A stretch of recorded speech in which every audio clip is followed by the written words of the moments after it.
단기적으로는 인플레이션이 남아있는 쪽에 조금 웨이트를 둘 것 같아요.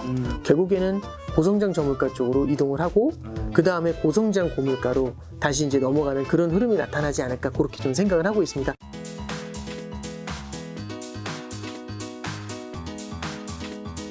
경제 그 현상을 네 가지 상황으로 나누었을 때 네. 우리가 지금 현재는 어디에 있는 거고 네. 그 다음에 앞으로는 어디로 가는 건가요? 네. 지금 이제 이미지 뜨고 있을 텐데. 네, 이게 자 보시면 네. 고성장 고물가하고 네. 저성장 고물가, 그러니까 물가는 현재 높은 레벨에 있지 않습니까? 그럼 네 가지 중에서 결국에는 고성장 고물가, 그 다음에 저성장 고물가 요 사이 어딘가에 있는 것 같아요. 왜냐하면 오늘 이제 앞서서도 한국은행에서 경제 전망을 발표했던 것처럼 3.0에서 2.7로 하향 조정했어요. 근데 2.7 정도면 고성장이라고 할 수도 없고 저성장이라고 할 수도 없고 2에서 3% 정도 사이에서 보통 일반적으로 성장을 해요.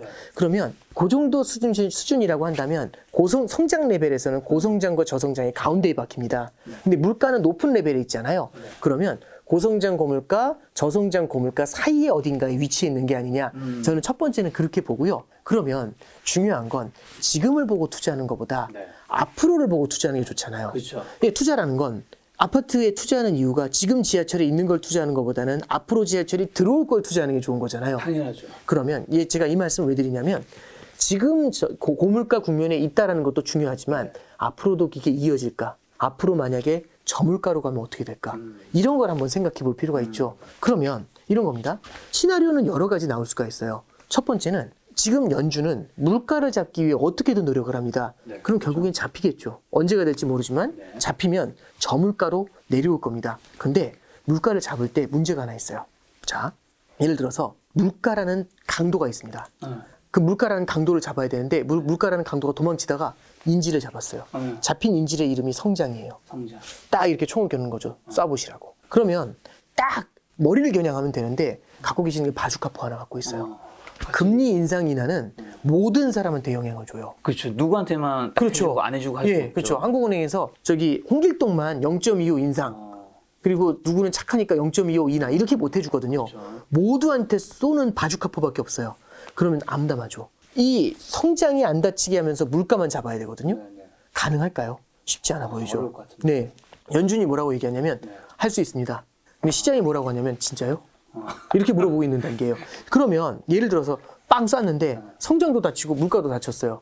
그러면 저성장 저물가로 내리꽂히는 거죠. 그게 최근에 나오는 것처럼 경기 침체로 가는 거 아니냐 이 우려가 나타나는 이유가 거기에 있습니다. 4분면 중에서는 경기 침체는 저성장 저물가가 가장 가까운 건가요? 네, 그렇게 보시면 되겠죠. 그리고 만약에 진짜 운 좋게 빵 쐈는데 바주카포가 기가 막히게 강도만 죽인 거예요. 그러면 성장은 놔두고 물가만 발라냈죠. 그렇죠. 그러면 고성장 저물가로 가는 겁니다. 이게 제일 바람직하고 이게 베스트 시나리오죠. 그럼 고성장 저물가로 물가 부담을 덜어내면 성장이 탄탄하게 올라오잖아요. 그럼 그때는 같이 이제 수요가 많이 늘어나고 소비가 늘어나니까 다시 물가가 올라오겠죠. 그러면 성장과 물가가 같이 달려가는 모습이 나타나겠죠. 가장 아름다운 겁니다. 그렇죠. 근데 그게 가능한가요? 이제 가능하게 만들려고 하고 있죠. 그래서 미국에서도 얘기하는 거, 연준에서도 얘기하는 게 할 수 있다라고 하는 이유가 우리가 여러 가지 스케줄 조절도 할 거고 두 번째는 지금 미국의 임금이 높다. 임금이 올라오고 있고 미국 사람들의 저축이 역대 어느 때보다도 높다. 그래서 물가가 오르고 금리가 올랐음에도 아직도 소비가 탄탄하지 않냐. 그래서 이 인질이 그래도 건강하다. 그래서 조금은 견딜 수 있을 거다. 이런 이제 기대를 갖고 있는 거고 마지막으로 이제 서머스라는 사람이 뭐라고 얘기하냐면 이 사람이 이제 옛날 재무장관 했던 분이에요. 작년에 물가 오른다고 막 이제 경고를 많이 했었던 분인데 거 봐라 지금 이러면서 여기서 이제 했던 얘기가 뭐냐면 여러 가지 이렇게 연준이 굉장히 정교한 고민도 되게 중요한데 마지막에 정말 필요한 게 운이라고 합니다. 운이 따라야 한다. 이 얘기를 해주더라고요. 그 얘기는 뭐냐면 모르겠다는 얘기겠죠. 예. 할 수 있을지 모르겠다. 운 좋으면 하겠네. 이제 이 얘기를 하는 건데 자, anyway 다 어려운 얘기입니다. 그러면 저성장 저물가로 바뀌거나 아니면은 고성장 저물가로 아름답게 움직이거나 아니면 지금 상황에서 계속 물가는 높은 수준을 유지하는데 러시아 우크라이나 때문에 성장만 계속 짓눌려 버리는 그런 문제가 펼쳐질 수 있죠. 그래서 이렇게 세 가지 정도 어떻게 움직여 갈 것이라는 그 시나리오를 좀 감안할 필요가 있어요. 그러면 사람마다 다 다르죠. 나는 저성장 저물가로 갈 것 같은데 나락이야 나락 이렇게 얘기하시는 분도 있고 나는 고성장 저물가가 가능할 것 같은데 이렇게 생각하시는 분들이 있잖아요. 근데 뭐든지 100%는 없습니다. 그렇죠. 그러면 각자가 생각하는 확률만큼 그 확률에 해당되는 자산군들을 담는 게 좋아요. 예를 들어서 저성장 저물가에 강한 게 뭐가 있냐면 네. 이럴 때는 채권이 좋아요. 채권. 그렇죠. 물가가 내려가고 금리가 내려가면 채권 가격이 뛰는데 채권 중에서 장기채가 좋습니다. 장기채. 예, 그러니까 장기채 사라 이 말씀이 아니라 저성장 저물가가 온다면 안전자산인 국채로 돈이 몰릴 수 있다는 얘기죠. 그런데 이게 채권이라는 게 고성장 고물가 국면이 있죠. 물가가 높을 땐 채권이 죽어요. 금리가 올라가면 채권값이 떨어지거든요. 그러면 직관적으로 생각할 때 지금 채권해라 미쳤다고 하죠. 왜? 물가가 높으니까. 그렇죠. 근데 만약에 우리가 앞으로는 저물가가 될 것 같아. 언제가 될지 모르지만 그러면 그때는 채권을 담고 있는 게 좋죠. 그렇죠. 근데 보통 어떻게 담냐면 저물가가 돼가지고 채권값이 오르면 그때 담죠. 그때 다음은 별로 안 좋은 거 같아요. 그렇죠. 이미 늦었죠. 그래서 말씀드리고 싶은 건 미리 이렇게 앞으로 어떻게 될지가 불투명할 때는 자산군을 다양한 자산군을 깔고 가야 됩니다. 다양한 시나리오에 맞는. 그럼 비중은요. 각각의 시나리오의 확률에 맞는 것들로 쭉 깔고 가는 전략들 이런 걸 고민할 좋습니다. 그럼 이 부분을 우리가 좀 정확하게 한번 좀 짚고 넘어가면 이미지에 뜨는 대로 네네. 지금 우리는 고성장 고물가와 저성장 고물가 그 사이에 있는데 네. 지금 일단 첫 번째로 질문 드릴 거는 고성장 고물가로 갈 확률은 거의 없다고 보시는 거죠? 일단 첫 번째는요. 고성장 고물가로 가려면 물가를 잡고 가야 되거든요. 그러니까 성장이 고성장이 유지가 되려면 물가를 잡고 가야 되는 거죠. 지금 성장 부양을 하지는 못하겠다라고 하니까 작년만 해도 고성장 고물가의 가능성이 있었던 게 물가가 높더라도 성장을 세게 부스팅하면 되니까 양쪽 하나 계속 할게요. 그럼 이때는 고성장 고물가 시나리오가 나타날 수 있어요. 근데 연준의 스탠스 자체가 반대로 돌았죠. 그래서 일단은 물가를 잡는 게 방점이야. 이 얘기니까 연준이 실패하면은 높아진 물가가 성장을 짓누를 겁니다. 그럼 저성장 고물가로 갈 거고 연준이 성공하면 물가를 잡는 데 성공하면 둘 중에 하나가 되겠죠. 그렇죠. 저성장 저물가나 저 고성장 저물가나. 자, 그러면 저성장 고물가에서는 어떤 자산들로 좀 대비를 해야 되나요? 그러니까 예를 들어서 저성장 고물가 같은 경우는 주식이 힘들겠죠. 주식이 그죠? 힘들다. 성장이 안 되니까 매출이 안 늘고 물가가 오르니까 비용이 오르겠죠. 그럼 결국엔 손익이 줄어들게 되면서 기업의 이익이 줄어드니까 당연히 주식시장에는 부정적인 영향을 줄 수가 있고요. 더하기 금리가 뛰잖아요. 그러니까 채권이 안 좋아지죠. 그죠? 근데 대신에 원자재가 좋은 겁니다. 그래서 올해 1월부터 4월까지 주식시장이 웬만하면 다 흔들렸는데 국제유가 엄청 올랐죠. 자원부국인 브라질 주가가 엄청 올랐어요. 이런 것들이 전형적으로 스태그플레이션 국면이죠. 저성장 고물가 국면에 유리한 자산입니다. 근데 우리는 그런 자산을 별로 생각하지 않아놨으면 이런 자산들을 우리 포트에 안 담아놨겠죠. 그럼 이렇게 훅 뛰어 올라간 다음에 이제 담을까? 이 생각이 들 수가 있다는 겁니다. 그래서 첫 번째는 저성장 고물가 하에서는 그런 자산들, 원자재와 같은 자산들이 힘을 받는다. 이런 말씀이고, 그러면 저성장 고물가로 간다면 우리는 채권을 갖고 있으면 안 돼요. 특히 장기채를 갖고 있으면 안 돼요. 왜냐하면 금리는 올랐는데 낮은 금리로 장기가 묶여버리잖아요. 장기채를 갖고 있으면 안 되는데 말씀드린 것처럼 그쪽으로 안 갈 확률도 생각해야죠. 저물가로 내려갈 확률을 생각한다면 채권을 조금씩 담아가는 전략도 우리가 고민해 볼 수가 있겠죠. 저성장 저물가에서는 저성장 고물가랑 채권만 다르게 생각합니다. 그렇죠. 보통 일반적으로 저성장 저물가가 오면 주식시장은 아무래도 성장이 안 나오니까 고전할 거고 당연히 수요가 없다 보니까 원자재도 고전할 텐데 금리가 내려가잖아요. 그럼 금리가 내리면 채권 가격이 뛸 겁니다. 근데 여기서 궁금해하시는 분들이 있어요. 저성장 저물가 하에서 주가 많이 오르던데 특히 성장주? 성장주가 오르는 조건은 저성장이라서 오르는 게 아니라 저성장 하에서 성장을 부스팅하기 위해서 연준이 유동성을 공급하면 올라요. 이 두 가지 조건이 같이 만나줘야 돼요. 근데 지금 아까 말씀드렸던 것처럼 물론 앞으로는 여력이 생길 수 있습니다. 근데 당장은 없죠. 연준이 이걸 못 해주는 게 아니라 안 해주는 거죠. 예, 그래서 지금 당장으로서 본다면 저성장 저물가에 대해서는 주식시장은 조금 힘들 것 같고 오히려 원자재도 힘들고 이럴 땐 오히려 채권이 각광을 받을 수가 있습니다. 자, 남은 그럼 고성장 저물가에서는요? 고성장 저물가 하에서는요, 2017년이 그 분위기였거든요. 모든 형태의 주식이 다 날라갔습니다. 엄청 좋았어요. 우리나라 코스피도 그때 박스권 깨고 2600까지 올라갔어요. 예, 그 2600 레벨이 지금 왔다 갔다 하면서 이제 움직이고 있는 그 레벨이라고 보시면 되겠죠. 그래서 그럴 때는요, 주식이 제일 좋습니다. 저도 그래서 아까 말씀드렸던 것처럼 성장이 탄탄한 상황에서 딱 물가만 발라내면 얼마나 좋겠어요. 근데 참 쉽지 않은 미션을 갖고 가는 거죠. 그러면 이제 우리는 각각의 확률을 한번 생각해보고 제가 생각했을 때 가장 높은 확률에 있는 국면의 자산을 많이 담아가는 네. 예, 그런 전략을 쓰는 게 필요할 것 같습니다. 여기서 마지막 요즘은 한 개는 드려야죠. 네. 그래서 이제 부부장님은 어느 시나리오가 그래도 아, 네. 가장 확률이 높다고 지금 보고 계시는지 이제 네. 전체 갈 수 있는 그림을 얘기해 주신 거고. 네네. 요건 잡아야죠 우리가. 네네. 이제 뭐 저는 일단 첫 번째는 아마 들으시면서 반감이 많이 생기실 것 같아서 저는 두렵긴 한데요. 저는 시간을 좀 충분히 두면서 시간은 좀 걸리겠지만 결국에는 고성장 저물가 쪽으로 이동을 하고 그 다음에 고성장 고물가로 다시 이제 넘어가는 그런 흐름이 나타나지 않을까 그렇게 좀 생각을 하고 있습니다. 기대 반 그 다음에 이제 생각인데요. 이렇게 보면 될 것 같아요. 고성장 저물가를 만들어내는 대표적인 케이스 중에 뭐가 있냐면 이런 거죠. 성장이 둔화가 되는데 물가가 올라가는 게 문제예요. 그러면 성장은 부양을 하면서 물가는 잡는 그런 정책도 있을 수 있거든요. 대표적인 게 뭐냐면 미중 관세 인하. 그러면 관세가 인하되면 수요가 늘어나겠죠. 가격이 싸지니까 그렇죠. 성장이 늘어나겠죠. 네. 물가는 낮아지죠. 관세만큼. 그래서 최근에 보면은 옐런 재무장관이 네.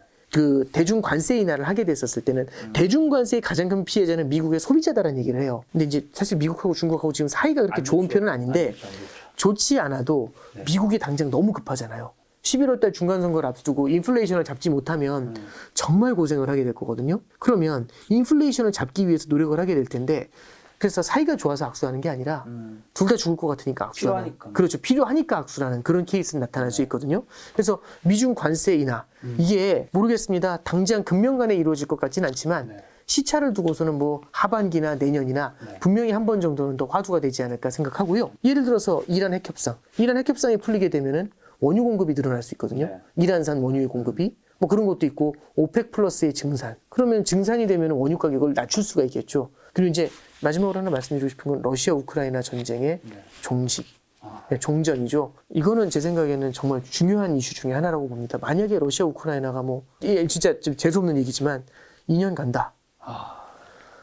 그럼 이제 그러니까 이 가정하는 것들이 다 틀려나갈 가능성이 높아지는 거겠죠. 예, 그럼 저성장 고물가로 계속 박히는 문제가 생기죠. 뭐 러시아 우크라이나 전쟁은 사실 그 누구도 이게 언제 끝날지 누가 예측을 할 수 있겠어요. 이거는. 그래서 저도 이렇게 좀 말씀 나누다 보면은 가장 곤혹스러울 때가 그 질문하실 때가 제일 어려워요. 네, 어떻게 답을 해드려야 되나. 자, 저성장 전문가 아까 네. 경기 침체라고 얘기해 주셨잖아요. 네. 그럼 경기 침체 요즘 사실 키워드가 점차 늘어나고 있잖아요. 네네. 신문에서도. 네네. 실제로 올 확률이 진짜 약간이라도 있긴 한가요? 아니면 전혀 없는데 너무 우리가 위기를 좀 생각보다 좀 크게 생각하는 부분도 있을까요? 저는 약간이라도 있다고 보고요. 약간은 있다. 물론 거대한 경기 침체가 온다고 하시는 분들도 있어요. 근데 네. 개인적으로는 그 정도 레벨까지는 생각하지는 않습니다. 일단은 미국의 은행들의 자본이 굉장히 많아서 금융위기 때하고는 좀 달라요. 그러니까 충격이 찾아오고 이 충격으로 인해서 무슨 일이 생기는 거냐면 금융위기는 충격으로 인해서 금융기관들이 부채가 많았거든요. 그렇죠. 금융기관들이 모두 도산을 해버리는 거죠. 굉장히 부실해집니다. 금융기관은 자본주의 경제에서는요, 심장과 같아요. 온몸에 피를 뿌려줘야 되는데 외부의 충격으로 심장이 멈춰버리는 거예요. 그게 금융위기거든요. 은행들이 자본이 별로 없어요. 근데 지금은 은행들이 자본을 상당히 많이 쌓아놨습니다. 그럼 웬만한 충격이 와도 얘네가 버틸 수가 있거든요. 그래서 저는 뭐 경기 침체 가능성은 있지만 그런 아주 극렬한 경기 침체라기보다는 오더라도 마일드한 경기 침체, 7, 8개월 정도 되는 그런 마일드한 경기 침체의 가능성이 좀 있지 않을까, 예, 그렇게 좀 생각을 합니다. 그래서 모르겠습니다. 그러니까 너무 안이하게 경기 침체 안 와, 걱정 마. 이것도 아니고요. 너 너무 극단적으로 재앙적인 일이 일어날 거야. 요거는 저도 그 부분에 대해서는 두 가지 다 반대를 한다. 이렇게 말씀드립니다. 이 물가가 오르는 측면에서 사실 중국도 빠뜨릴 수는 없잖아요. 중국 방역 정책, 그러니까 봉쇄 정치로 인한 공급망 정체랑 저지역 경기 둔화가 또 증시에 부담이 되는 것 같은데 이 부분은 또 어떻게 좀 보고 계세요? 이게 중국의 성장이라는 게 되게 중요한 포인트인 것 같아요. 중국의 성장이라는 건 소비도 연결이 돼 있거든요. 그렇죠. 중국이 소비를 못하면 대중 무역 수출을 하는 국가들이 굉장히 힘들어져요. 한국도 거기에 들어갑니다.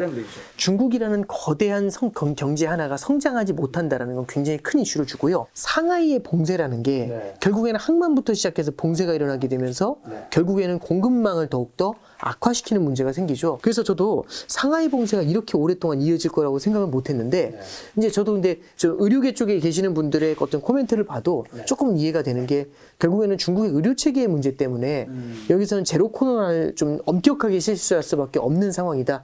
이 부분들을 좀 생각을 하면은 어쩌면은 중국의 경기 둔화가 다른 국가들에도 조금 일정 수준 좀 부정적인 영향을 줄 수도 있는 거 아니냐 이런 생각을 하게 됩니다. 마지막 악재 하나만 더 점검하면 원달러 환율도 지금 네. 사실 1290원 후반까지 찍었다가 지금 1260원대까지 내려왔지만 네. 어쨌든 1200원대를 원래 뚫으면 좀 다시 내려올 거 생각하시는 분들이 많았는데 계속 위에 있어요. 네네. 이게 저도 원달러 환율이 1200원 위에서 이렇게 오랫동안 머물렀던 게 참 오랜만인 것 같아요. 거의 없었던 것 같아요. 금융위기 이후에는 없었던 것 같은데요. 환율이 이제 이렇게 많이 높아지게 된 가장 큰 이유는 미국의 금리 인상하고 맞물려 있는 면이 큽니다. 근데 이제 아까 앞서도 말씀드렸다시피 어쩌면 8월 정도 2%까지 올린 다음에는 조금 보고 가자. 이런 분위기가 형성될 수 있죠. 그러면 금리가 막 올라가다가 이제 거의 다 왔나 하면서 탁 멈추겠죠. 그러면 금리 상승세가 미국의 금리 상승세가 예를 들어서 숨을 죽이게 되면 그 높은 금리를 수취하기 위해서 달러에 대한 수요가 높았다가 그게 아닌가 봐 이러면서 달러의 수요가 좀 떨어지면서 달러 가치가 좀 내려올 수 있죠. 그러면 이런 경우가 최근에 나타난 현상입니다. 미국 국채 10년물 금리가 3.2까지 치솟았다가 이게 2.8까지 조금 내려왔어요. 그럼 살짝 그 금리가 내려오게 되니까 달러도 그만큼 주춤한 모습을 보이게 되죠. 그리고 이제 두 번째는 우리나라 이제 그 환율을 볼 때 중요한 것 중에 중국 위안화 환율도 되게 중요합니다. 위안화 환율도 일방적인 약세를 보이다가 최근에 이제 중국이 부동산 경기 부양을 통해 가지고 문제를 해결해 보고 싶어 이런 이제 의사를 표명을 하다 보니까 위안화가 강세로 전환이 좀 됐어요. 많이는 아니고 살짝 강세로 전환이 됐습니다. 그러면 원달러 환율하고 달러도 같이 만나 있는 건데 달러 자체가 소폭 고개를 숙였고, 그죠? 그리고 이제 두 번째는 우리나라하고 연동돼 있는 위안화의 약세가 좀 주춤하고, 그다음에 이제 마지막으로 얼마 전에 이제 한미 정상회담이 있었어요. 한미 정상회담에서 이제 우리나라 이제 환율에 대해서 양국 간에 환율에 대해서 환율 안정을 위해 노력하자라는 이제 표현이 들어갔습니다. 이게 이례적으로 들어간 건데 이런 얘기들은 외환시장 참가 주체들한테는 조금 희망적인 얘기가 되죠. 조금 안전핀을 주나? 이런 그러니까 당장 뭘 줬다는 건 아니지만 안전핀을 주는 거 아니야? 예를 들어 통화수학 같은 그런 기대감을 만들어낼 수 있죠. 그러다 보니까 환율이 1290원까지 올라가면서 더 치고 올라가려다가 살짝 고개를 숙인 현재는 이제 그 정도 상황입니다. 그게 뭐 1300원을 뚫고 뭐 그러진 않겠죠? 그러니까 일시적으로는 상회를 할 수는 있죠. 근데 이렇게는 정리를 해드릴게요. 여태까지 올라온 속도보다 지금부터 이제 1300원 근처 레벨까지 가면은 올라가는 속도가 굉장히 많이 더디게 느껴질 수 있습니다. 자, 이번 책의 제목이 인플레이션. 이 시대에서 그러면 돈을 버는 사람도 있나요? 좀 어떻게 해야 될까요? 물론 돈을 버는 사람들이 있죠. 예를 들어서 최근에 보면 산유국들 좀 수익이 좋잖아요. 브라질 주가가 올해 연초 대비해서 최근에 좀 주춤하긴 한데 한 20% 올랐고요. 사우디 주가 계속 올라가고 있습니다. 이제 그리고 얼마 전에 아마 뉴스 보셔서 아시겠지만 애플이 세계 시총 1위였다가 애플의 시총이 내려오고 아람코 시총이 올라오면서 현재 시총 1위가 사우디의 아람코가 됐어요. 바뀌었어요? 네, 그렇습니다. 원래 아람코가 1위였고 애플이 밑에 있었는데 애플이 쫙 올라왔고 이 아람코가 주저앉았다가 최근에 다시 크로스 이렇게 돼 있는 상태죠. 그래서 인플레이션 시대에는 그래서 거기에 유리한 자산으로 수익을 내는 그런 자산 투자도 가능할 수 있습니다. 그리고 워렌 버핏이나 레이 달리오도 인플레이션 시대에 현금을 보유하는 것만큼은 이제 반대한 것으로 제가 알고 있는데 그런 좀 어떤 자산을 가지고 있어야 될까요? 그러니까 인플레이션 시대 자체가 이 기간이라든지 이런 것들을 좀 어떻게 정의하는지에 따라서 좀 다른 것 같아요. 근데 이제 인플레이션 시대가 너무 강한 인플레이션이 나타나면서 금리가 빠르게 올라간다? 이런 경우에는 어떤 자산을 보유하는 것보다는 오히려 캐시를 갖고 있으면서 빠르게 올라가는 금리를 수취하는 게 더 좋은 전략이 될 수도 있겠죠. 하지만 마일드한 정도의 인플레이션이다? 그렇다면은 이런 상황 하에서는 그리고 통제할 수 있는 인플레이션이다 이런 상황 하에서는 예를 들어 주식 같은 경우도 예를 들어 배당주들 있죠. 배당주 같은 경우에 어떤 것들이 있냐면 배당 성장주 이게 결국에는 기업들이 캐시를 많이 갖고 있는 기업들이 있어요. 배당을 많이 해주려면 그만큼 기업이 캐시가 많아야 되고 그러면 부채가 적겠죠. 그럼 부채가 적으면 금리가 올라가더라도 받는 충격이 상대적으로 덜할 수 있지 않습니까? 그러니까 이제 그런 자산들이 오히려 조금 각광을 받을 수가 있고요. 그리고 인플레이션 해지 자산 중에서 대표적으로 금이 있습니다. 금 같은 경우는 물가뿐만 아니라 미국 경제의 성장에도 영향을 받거든요. 미국 경제가 강하게 성장하면은 사람들은 굳이 금에 투자할 이유가 없어요. 그렇죠. 성장의 과실을 받으면 되는데 금은 성장의 과실이 없잖아요. 네, 그래서 금이 금을 낳을 수는 없잖아요. 그렇죠. 금이 금을 낳을 수는 없죠. 그래서 워렌 버핏이 금에는 투자 안 한다고 얘기 그렇죠. 들었던 것 같은데. 프라이싱이 안 되니까요. 가격을 얼마로 매기는 게 좋은지 감이 없으니까. 그래서 이런 경우에는 금 같은 것들도 우리가 조금은 좀 테이블 위에 놓고 좀 고민해 볼 필요 있지 않냐. 예, 그렇게 말씀드려 봅니다. 우리가 사실 돈을 버는 것만큼 네. 중요한 게 돈을 잃지 않는 거잖아요. 그렇죠.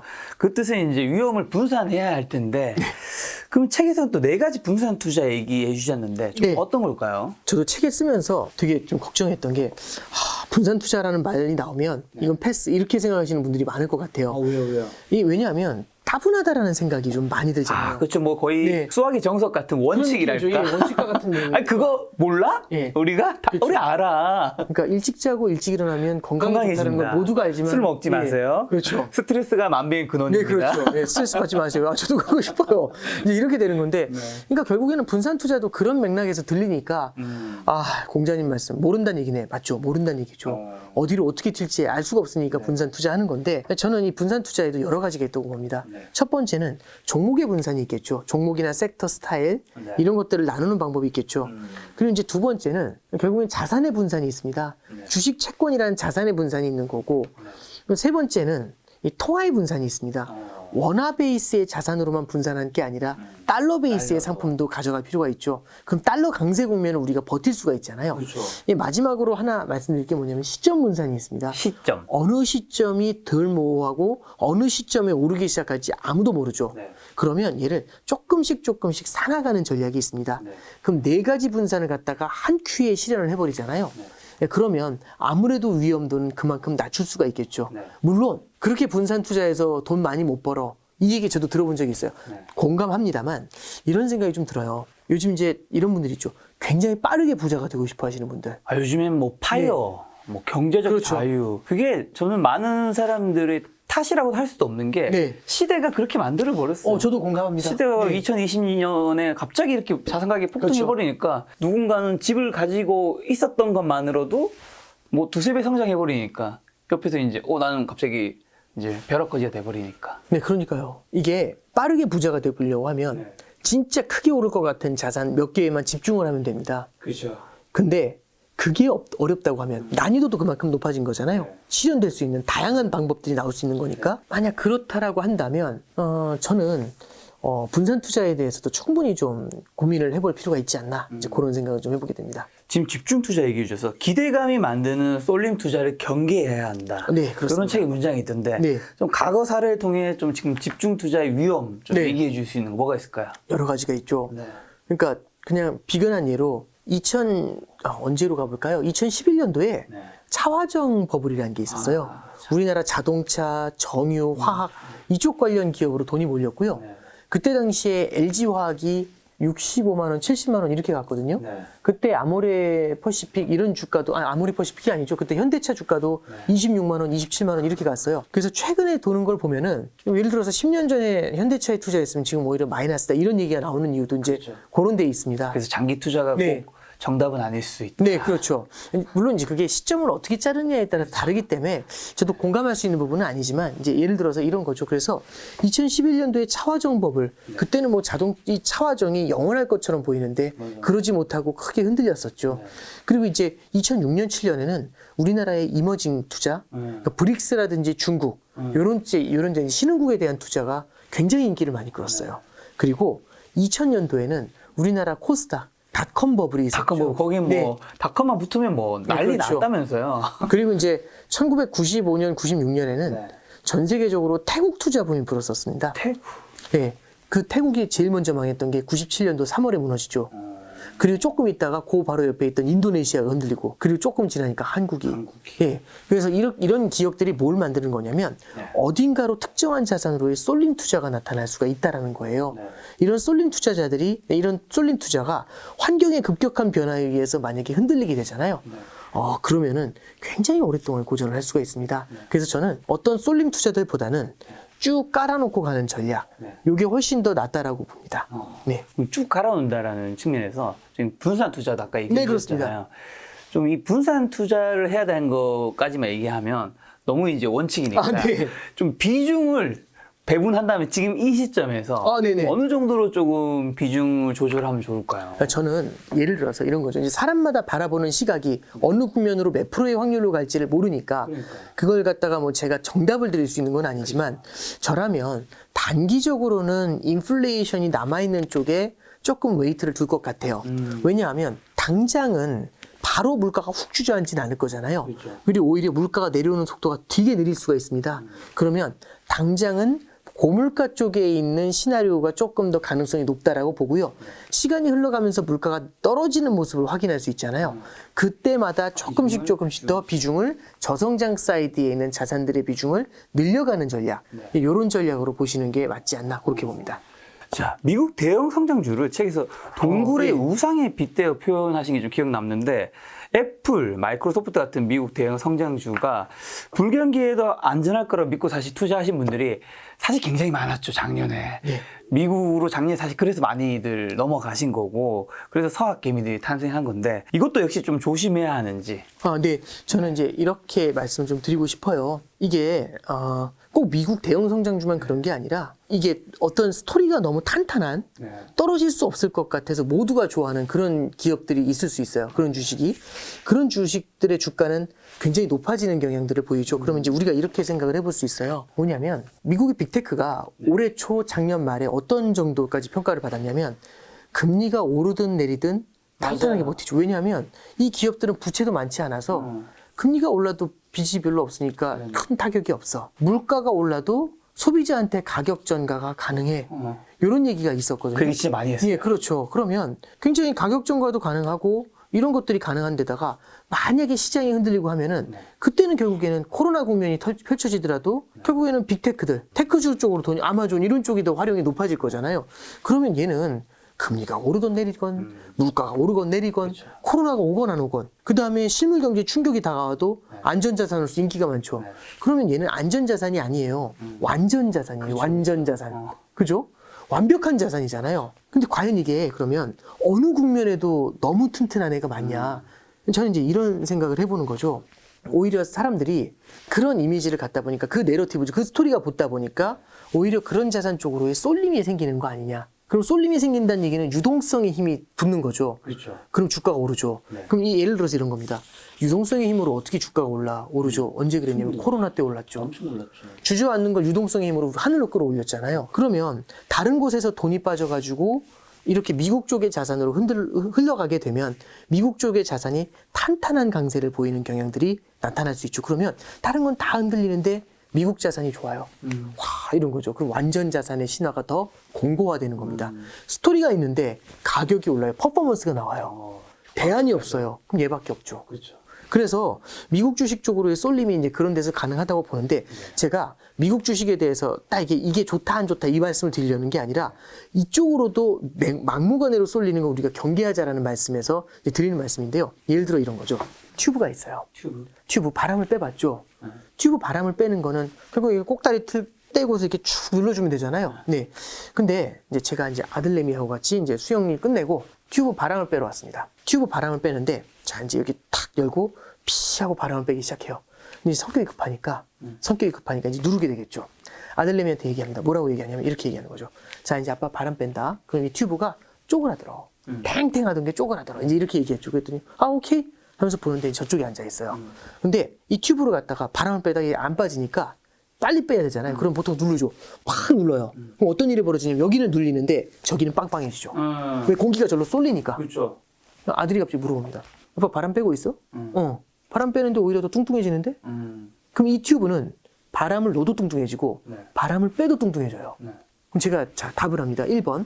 이거는 바람을 넣건 빼건 계속 뚱뚱해지는 마법의 튜브야. 1번. 2번. 좀만 있어봐. 어느 게 답일까요? 2번. 그렇죠. 좀 있으면 빠질 거 아니에요. 그렇죠. 왜냐하면 나중에 이걸 누를 수도 있잖아요. 그렇지 않나요? 그러면 이제 저는 이제 말씀드리고 싶은 게 결국에는 어쩌면 양적 긴축이나 금리 인상과 같은 경우는 실물 경제에서 이 금융시장에서 유동성을 빼는 거예요. 유동성을 빼면 여기 애들이 가만히 있는 게 아니죠. 취약한 애들에서 털려 나와가지고 어딘가로 쏠릴 수가 있겠죠. 그죠? 그러면 그런 쏠림에 의해서 나타난 어쩌면 그런 형태의 자산 밸류에이션일 수도 있다라는 거죠. 그죠? 그럼 이런 쏠림들은 결국에는 이제 나중에 이쪽으로만 너무 많이 갔었을 때는 리스크가 커질 수 있다는 겁니다. 거품이 많이 있었을 수 있다. 그렇죠. 예. 그러니까 그게 거품인지 아닌지까지 판단할 수는 없겠지만은 유동성의 힘이 한쪽으로 몰리는 경향들이 나타날 수 있다. 네. 이런 관점에서 이제 말씀드린 거죠. 그래서 제가 주식 전문가가 아닌 상태에서 뭐 빅테크가 좋다, 뭐에 투자하는 게 좋다 이런 말씀을 드리려는 게 아니라 어떤 형태든 완벽한 건 없다. 그렇죠. 그게 1번. 그리고 완벽한 게 없는 만큼 한쪽으로만 너무 쏠려가는 건 아니다. 네 가지 국면이고 뭐가 필요 없고 다 이것. 이렇게만 가면은 저는 리스크가 커질 수 있다. 그래서 집중 투자를 경계하라는 컨셉을 말씀드린 거고, 집중 투자를 경계하는 컨셉에서 우리는 튜브의 얘기, 요걸 한번 같이 기억해 보실 필요가 있다. 어느 이렇게 정리합니다. 국민이든 오를 수 있다라는 거에는 그렇게 떠오르네. 이 약 하나만 먹으면 만병통치약입니다. 세상에 그런 약은 없죠. 네, 그렇죠. 예, 만병통치약인 거예요. 예. 아니 근데 어쨌든 미국 테크주 얘기가 나와서 네. 미국 테크주가 어쨌든 예전에 비해서는 굉장히 저렴해진 건 맞잖아요. 그렇죠. 만약에 나중에 이제 그 미국 테크주에 관심 있는 분들이 산다면 네. 만약에 혹시라도 뭐 어떤 걸 좀 하기 나오고 만약에 좀 그래도 만약에 매수를 한다면 환경이 되게 중요하다는 걸 이번에 우리가 한번은 본 것 같아요. 그리고 결국에는 리오프닝과 같은 이슈들 이런 것들도 영향을 준다는 거. 저는 딱 한 가지 최근에 이제 빅테크가 이미 조금은 좀 하락을 했지만 우리가 요건 좀 바라볼 필요가 있는 것 같아요. 뭐냐면 이게 완벽한 게 아니다라는 거. 그 인식이 이제 첫 번째라고 생각을 해요. 그러면 향후에라도 막무가내로 그 주식을 사진 않거든요. 그럼 여기서 이제 바로 나오는 게 그래도 많이 떨어졌잖아. 얘가 오를 수도 있겠지만 더 고전할 수도 있죠. 왜 그러냐면 물론 지금이 닷컴 버블 때하고 똑같진 않아요. 그렇죠. 닷컴 버블 땐 우리가 이제 이런 얘기를 해요. 에이, 닷컴 버블은 그 돈도 못 버는 기업들이 그러니까 많이 올랐다가 버블이 터지면서 많이 떨어진 거잖아. 맞는 말인데 반은 맞고도 반은 틀려요. 왜냐하면 2000년도에 닷컴 버블이 터지거든요. 그때는 나스닥이 많이 깨졌어요. 그런데 S&P 500 지수나 다우존스 지수는 안 떨어졌거든요. 다우존스 30은 미국에서 정말 전통적으로 강한 주식 30개를 모아놓은 거예요. 얘가 돈을 못 버는 이상한 기업은 아니죠. 절대 아니죠. 다우존스 30는. 근데 2001년도가 되니까 나스닥 때문에 자산 가격이 빠르게 하락했잖아요. 이게 실물 경제의 둔화를 불러요. 그러면서 경기 침체 우려가 커지는 거 아니냐? 이런 얘기가 나오면서 그때부터는 다우존스하고 S&P 500 지수도 같이 흘러요. 그래서 고점 대비해서 S&P 500 지수는 한 45%, 다우존스 지수는 한 40% 이렇게 하락을 해요. 그러면 얘네들이 꽤 많이 하락을 하게 되잖아요. 얘네들이 또 회복할 때까지 걸리는 시간이 생각보다는 오래 걸렸었습니다. 그래서 저는 여전히 이제 생각을 많이 하고 있는 거는 지난 10년의 패턴을 봤었을 때 무조건 이제 이 미국 주식, 좋은 주식을 사면은 무조건 빠르게 오를 거야. 그렇죠. 길게 봐서는 저는 위너가 되는 것에 대해서는 의심의 여지가 없다고 봅니다. 미국 주식은 우상향할 것이라고 보고 예, 그렇죠. 그런데 우상향이 한 번도 안 떨어지고 계속 올라가요. 그리고 빠르게 올라가요. 이런 얘기가 아니라 지난 10년보다는 환경이 바뀐 만큼 꽤 오랫동안 시간이 걸릴 수도 있다는 점은 우리가 염두에 둬야 된다는 거겠죠. 그래서 환경의 변화를 꼭 생각을 하고 접근하자. 이 얘기 정도 해드립니다. 사실 작년만 해도 어떻게 보면 이 좋은 종목을 찾는 게 네. 굉장히 중요하다. 이 매크로는 네네네. 우리가 뭐 환율이든 네. 금리든 공부해봤자 실제 종목 선정할 때는 우리가 그래 주식으로 돈을 버는 데는 크게 도움이 안 된다 이런 이야기는 좀 많았는데 그렇죠. 올해로 딱 오면서 야 이거 무시했다.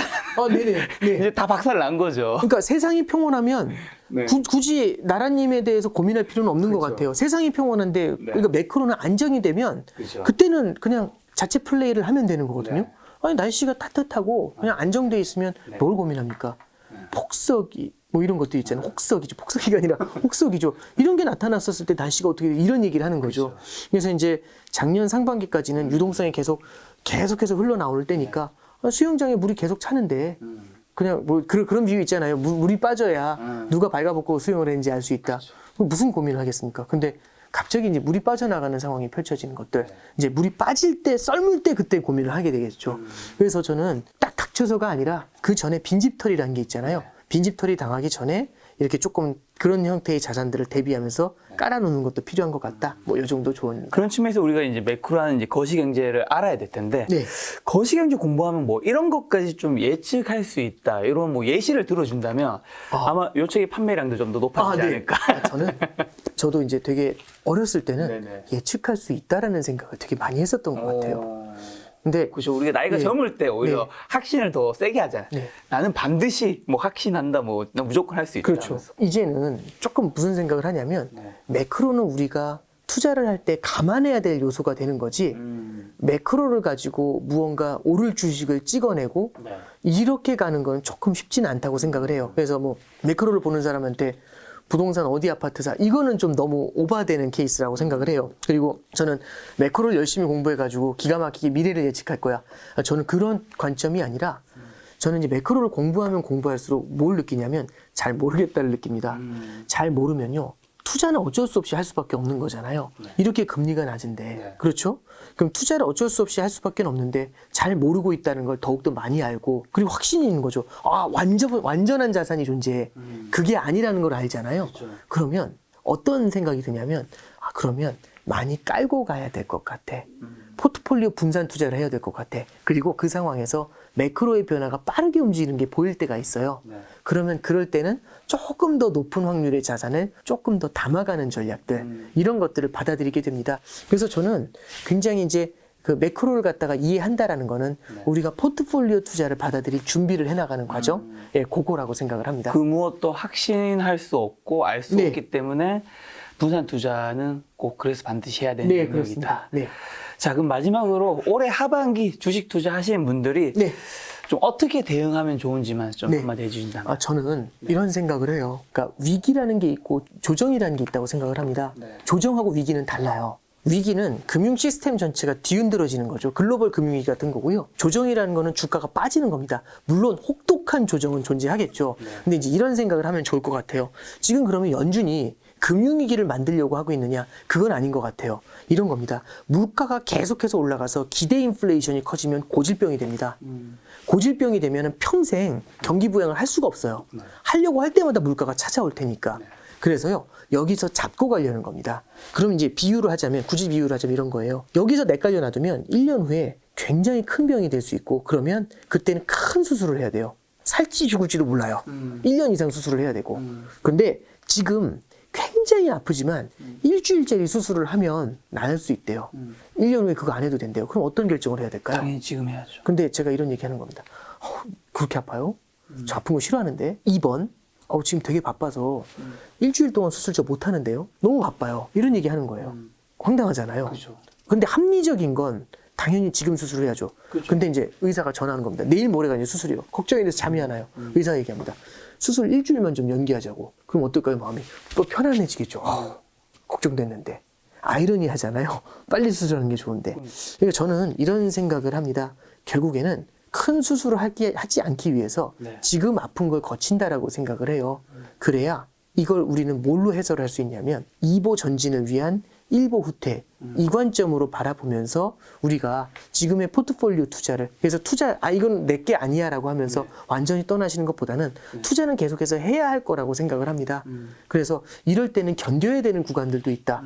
1보 후퇴를 하는 구간들에 대해서도 우리가 경험을 해보고 이걸 통해 가지고 우리는 뭘 할 수 있냐면 매뉴얼을 만들 수 있죠. 후퇴 구간에서의 매뉴얼. 후퇴 구간에서의 매뉴얼이 만들어지면은 어떤 일이 벌어지냐면 향후에 20년, 30년 투자하실 수 있잖아요. 그 사이에 또 후퇴 구간이 안 올까요? 오겠죠. 올 수 있겠죠. 그때 또 대응을 할 수가 있습니다. 그래서 저는 우리가 상승장 이제 2020년 이후에 투자를 하신 분들이 되게 많았던 것 같아요. 그렇죠. 그분들이 이제 상승장, 아름다운 장을 경험해 보셨으면 이런 장을 또 보시면서 물론 당장 굉장히 고통스러우시겠지만 매뉴얼을 만드는 것들 그리고 그인 관점을 바라보는 것들 이런 것들을 좀 한번 같이 좀 공감해보는 그런 시간이 될 수도 있지 않을까 그런 조언의 말씀 드립니다. 지금의 장이 굉장히 힘들지만 다음번에도 어쨌든 뭐 비슷하거나 그런 패턴이 왔을 때 좀 더 잘 대처할 수 있으니까 네. 지금의 과정을 좀 훈련으로 잘 받아들이면 좋을 수 있다. 네네. 이런 메시지 같네요. 네. 사실 이제 코로나 때 폭락하면서 동학개미 운동이 일어날 때 네네.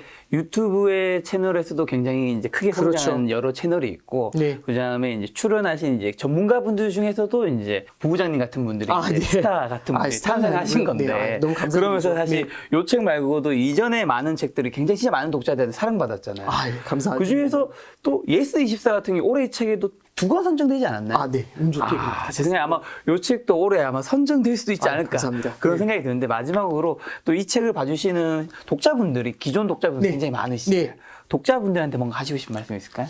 저는 이 책에 대해서 이제 쓰고 난 다음에 항상 특히 지인들한테 피드백을 좀 많이 받아요. 근데 지인들한테 얘기할 때 어떤 얘기를 하냐면 좋은 얘기는 하지 말아줬으면 좋겠다. 뭐 어떤 부분이 문제였는지를 얘기해달라. 이제 이런 이제 요구를 좀 많이 해요. 그 친구들도 이제 당혹스러워 하는데, 근데 저는 일단 책에서 가장 큰 강점이라고 본다면 저는 어떤 책을 쓰건 영어 책 한 권 읽기 쉽지 않잖아요. 그러니까. 저는 그 난이도로 경제책 한 권 읽기 어렵다고 생각합니다. 그렇죠. 어렵죠. 예.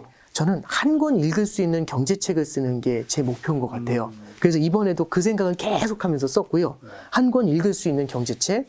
그리고 두 번째는 어떤 부분이 문제냐라고 할 때 많은 분들이 이게 또 분량도 많고 내용도 물론 쉽게 쓰려고 노력을 했지만 내용도 좀 난이도가 있다 보니까 휘발성이 강하다는 얘기를 되게 많이 들었어요. 그래서 휘발성이 강하기 때문에 저는 이미지 같은 걸 좀 삽입하려고 했습니다. 그 이미지가 결국엔 뭘 만들어내냐면은 이게 결국에는 어느 한순간순간 그 페이지에 대한 기억력을 높이게 돼요. 기억이 남죠. 네. 그리고 이제 이미지뿐만 아니라 이번에는 그 각 챕터 앞에 만화를 좀 넣었어요.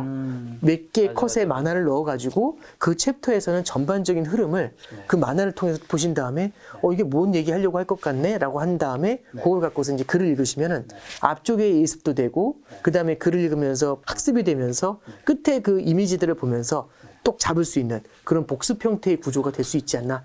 저 혼자 그렇게만 생각해 봤습니다. 자, 이제 오은영 부부장님과 이제 촬영은 여기서 마치도록 하고요. 이제 부부장님과는 아마 또 올해 하반기쯤에 2023년을 전망하면서 시간을 한번 만들어 보지 않을까 싶습니다.